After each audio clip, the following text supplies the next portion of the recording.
Magandang araw kaibigan! Tuloy po kayo sa Felicidad's Channel. Sa mga kwento ng buhay at pag-ibig na hinalukay sa natatagong baul ni Felicidad. Pero bago po tayo magpatuloy, huwag niyo pong kalilimutan na i-like ang video, i-subscribe ang channel, at i-click ang notification bell para lagi kayong updated sa mga parating pa na upload.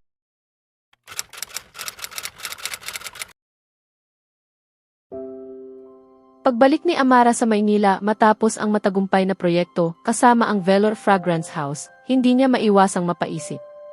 Mula pa noong gabi ng paglulunsad ng pangunahing tindahan ng Velor, wala na siyang narinig ni isang personal na salita mula kay Maxwell. Hindi matapos ang kanilang sayaw noong gabing iyon.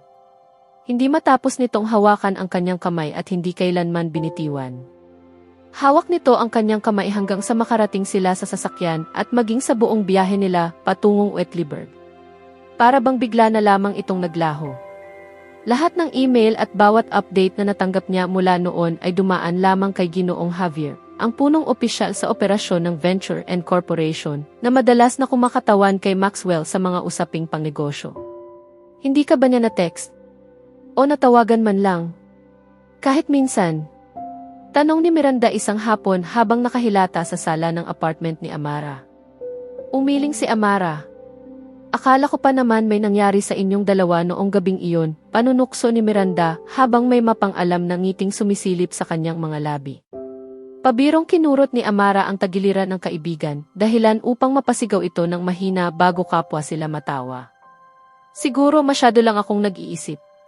Malamang naging mabait lang siya dahil empleyado niya ako. Tulad nga ng sinabi niya noon. Gusto niyang nakatuon ng husto ang kanyang mga tauhan sa mahahalagang proyekto, ang angatwiran ni Amara habang pilit na pinapakalma ang sarili niyang mga pagdududa. Tinaasan siya ni Miranda ng isang kilay. Tinulungan kanyang makapiling muli ang anak mo sa Switzerland. Naglaan pa siya ng abogado mula sa Escudero Group para ipaglaban ang kaso mo sa kustodya ni Lucas. Hindi iyan tunog ng isang taong pinananatili ka lang na nakatuon sa trabaho. Miranda. Siya ang bayani sa kwento mo, madramang pahayag ni Miranda. Ang prinsipe na dumating upang iligtas ka. Napailing si Amara, ngunit hindi niya napigilan ang bahagyang pag-init ng kanyang mga pisngi sa sinabi ng kaibigan. Gayunman, sa kaibuturan ng kanyang puso, hindi niya maitanggi na may bahagi sa kanya na lihim na umaasang tama si Miranda. Natawa si Amara at pabirong hinampas si Miranda ng isang unan. Seryoso ako, Amara. Sa tingin ko talagang gusto ka niya. Sapat na ang mga ginawa niya para patunayan iyon, giit ni Miranda. Kung ganoon, bakit siya bigla na lang nawala? Bakit siya nanahimik matapos ang gabing iyon? Nasa Maynila na ulit ako, habang siya naman ay nasa Sydney at abala sa pamamahala ng mga negosyo ng Escudero Group doon. At hanggang ngayon, wala pa rin akong natatanggap na kahit isang salita mula sa kanya, mahina ngunit mabigat na saad ni Amara. Baka naman talagang abala lang siya. Bakit hindi ikaw ang unang mag-text? Mungkahi ni Miranda. At ano ang sasabihin ko? Hello, Ginoong Escudero, bakit parang iniwasan mo ako matapos tayong magsayaw at magkahawak kamay sa ilalim ng mga bituin? Iyan ba talaga ang itatanong ko sa kanya? Tuyong tugon ni Amara. Walang emosyon na tumango si Miranda. At huwag mong kalilimutan. May kasintahan na siya, dagdag ni Amara sa mahinang tinig. Ay, oo nga pala. Palagi kong nakakalimutan ang bahaging iyon pag-amin ni Miranda. At hindi ko itatayo ang sarili kong kaligayahan sa luha ng ibang babae, Miranda. Naranasan ko na ang sakit na iyon. Alam ko kung gaano kasakit iyon, sabi ni Amara, habang nababakasan ng matinding damdamin ang kanyang tinig. Napabuntong hininga si Miranda at bahagyang lumapit sa kanya. Sige na nga, kalimutan muna natin si Escudero. Kung talagang may malasakit siya sa'yo, makakahanap siya ng paraan upang bumalik sa buhay mo. Pero sa ngayon, sasama ka sa akin at kay Justin ngayong katapusan ng linggo. Napasingkit si Amara. At saan naman tayo pupunta? Mahigit 1 taon ka nang walang karelasyon. Gusto ni Justin na ipakilala ka sa isang tao. Isang blind date. Taas kilay na tanong ni Amara. Tawagin mo man kung ano ang gusto mo. Sumama ka lang. Makakilala ka ng mga bagong tao at magkakaroon ng mga bagong kaibigan, pangumbinsi ni Miranda habang ibinibigay ang kanyang pinakamahusay na mukhang nakikiusap. Mahinang natawa si Amara at sa huli ay tumango rin. Sa kaibuturan ng kanyang puso, pilit niyang kinukumbinsi ang sarili na naging mabait lamang si Maxwell sa kanya upang mas makapagtuon siya ng pansin sa kanyang trabaho.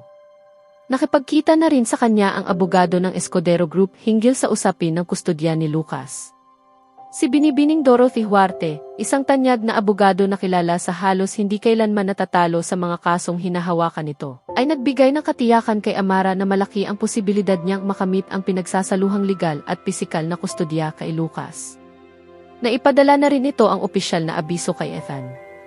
Sa unang pagkakataon matapos ang napakahabang panahon, nakaramdam si Amara ng munting pag-asa. Pag-asa na balang araw, hindi na niya kailangang magpaalam sa kanyang anak sa pagtatapos ng bawat pagbisita. Pag-asa na muli niyang makakasama si Lucas bilang isang tunay na ina. Hindi lamang bilang isang panauhin sa buhay nito. Huwag kang mag-alala sa anumang bagay. Inayos na ni Ginoong Escudero ang lahat. Maaari mong dalawin si Lucas sa kanyang boarding school anumang oras na nais mo. Sisiguraduhin ko rin na magiging maayos at mabilis ang buong proseso, sinabi noon ni Dorothy sa kanya. Sa unang pagkakataon matapos ang maraming taon, muling sumiklab ang pag-asa sa dibdib ni Amara. At dahil doon, labis ang kanyang pasasalamat kay Maxwell, kahit patila pinili na nitong ilayo ang sarili mula sa kanya. Nang banggitin ni Dorothy na maaari niyang gamitin anumang oras ang isang pribadong eroplano, magalang na tumanggi si Amara. Para sa kanya, labis na iyon at hindi kinakailangan. Tutal, isa lamang naman siyang empleyado. Ngunit sa kaibuturan ng kanyang isip, may isang tahimik na kaisipang pilit na sumusulpot. Napakasobra ng mga ginagawa ni Maxwell para lamang sa isang amo at isang karaniwang tauhan. Huwag kang mag-isip ng labis, Amara, mahina niyang paalala sa sarili. Dumating ang katapusan ng linggo. Sabay-sabay na dumating sina Amara, Miranda at Justin sa isang marangyang restoran. Mula pa lamang sa sandaling makapasok siya, nabihag na ang kanyang paningin. Ang malalaking kristal na chandelier sa kisame ay nagkakalat ng liwanag na tila mga bituing bumabagsak mula sa kalangitan. Ang mga ginintuang salamin ay nakahanay sa mga dingding, habang ang banayad na himig ng isang love string quartet ay marahang pumupuno sa hangin. Kumikinang ang sahig na marmol sa ilalim ng kanyang mga takong, at ang mga upuang nababalutan ng pelus, kasama ng mga mesang pinapailawan ng kandila, ay nagbibigay sa lugar ng isang matalik ngunit hindi maikakailang marangyang kariktan. Nasisiyahan ka ba sa hapunan sa ngayon? Tanong ng isang tinig. Nag-angat siya ng tingin at nakita ang isang lalaking nakasuot ng malinis at maayos na puting uniforme. Isang chef. Tony. Masiglang bulalas ni Justin bago ito niyakap ng mahigpit. Lumiliwanag pa rin ang mukha mo kapag nakikita mo ako, biro ni Tony na may magaan na tawa. Napangiti si Justin. Sigurado akong kilala mo na ang kasintahan ko na si Miranda. At ito naman. Nakangiting dagdag niya habang itinuro si Amara. Ito ang matalik niyang kaibigan, si Amara. Sa loob ng isang maikling sandali, tila natigilan si Tony. Nakatitig lamang siya kay Amara. Para bang ang buong mundo sa kanilang paligid ay naglaho at silang dalawa na lamang ang natira. May kung anong damdaming dumaan sa kanyang mga mata. Isang bagay na hindi agad mabigyang pangalan. Iniabot niya ang kanyang kamay. Nang tanggapin iyon ni Amara, bahagyang nagtagal ang kanilang pakikipagkamay ng higit sa karaniwan. Halos nag-aalinlangan ang kanyang paghawak na para bang may bahagi sa kanya na nag-aatubiling bitawan ito. Ikinalulugod kitang makilala, Amara, mahinahon niyang sabi. At sa paraan ng kanyang pagtitig, tila hindi lamang iyon simpleng pagbati.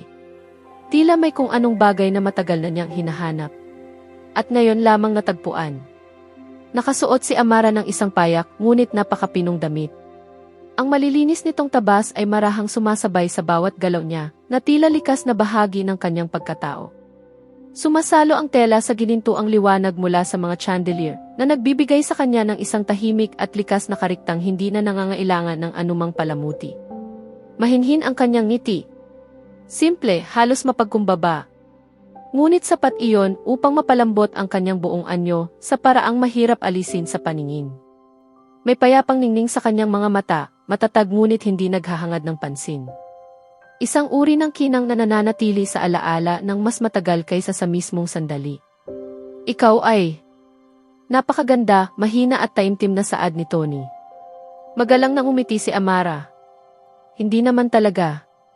Marahil ay dahil lang sa ilog dito sa loob, sagot niya. Umupo si Tony sa katabing upuan niya. Ikaw ba ang chef dito? Tanong ni Amara. Hindi lang siya chef.